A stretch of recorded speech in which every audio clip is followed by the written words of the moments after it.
महाराष्ट्र में किसान आत्महत्या अब एक गंभीर समस्या बन गई है। राज्य के राहत व पुनर्वसन मंत्री द्वारा मानसून सत्र में सदन में पेश किए गए आंकड़ों के अनुसार इस साल के पहले 3 महीने में ही 767 किसानों ने आत्महत्या की है। चिंता की बात तो ये है कि इनमें सबसे अधिक संख्या विदर्भ के किसानों की है। इस आंकड़े के सामने आने के बाद अब इस मुद्दे पर सियासत भी शुरू हो गई है। कांग्रेस नेता राहुल गांधी ने एक समस्या पर सोशल मीडिया में एक पोस्ट कर सरकार पर निशाना साधा है।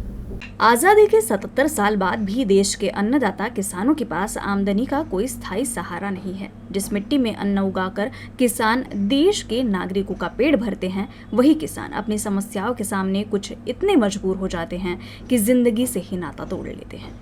हर साल की तरह इस बार भी खरीफ सीजन शुरू होने से पहले ही महाराष्ट्र में किसानों की आत्महत्या की खबरें सुर्खियों में आ गई है।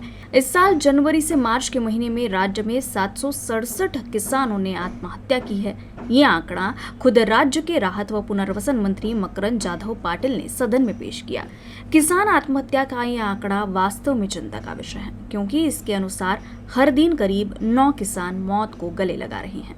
वैसे भी इन किसानों में सबसे अधिक विदर्भ के किसान हैं, वो भी विशेषकर अमरावती विभाग के।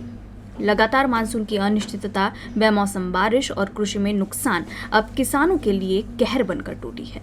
फसलें बर्बाद होने से कर्ज चुकाना असंभव हो जाता है तो थक हार कर किसान आत्महत्या कर लेते हैं। मंत्री द्वारा जारी आंकड़ों के बाद अब इस मुद्दे पर लोकसभा में नेता प्रतिपक्ष राहुल गांधी ने केंद्र और राज्य सरकारों पर तीखा हमला बोला है।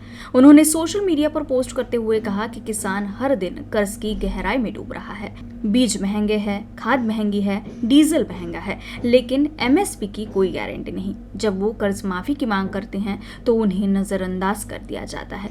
मोदी जी ने कहा था कि किसान की आमदनी दोगुनी करेंगे, लेकिन आज हाल ये है कि अन्नदाता की जिंदगी ही आधी हो रही है। राहुल गांधी के इस ट्वीट के बाद इस मुद्दे पर राज्य में भी विपक्ष फडणवीस सरकार पर आक्रामक हो गई है।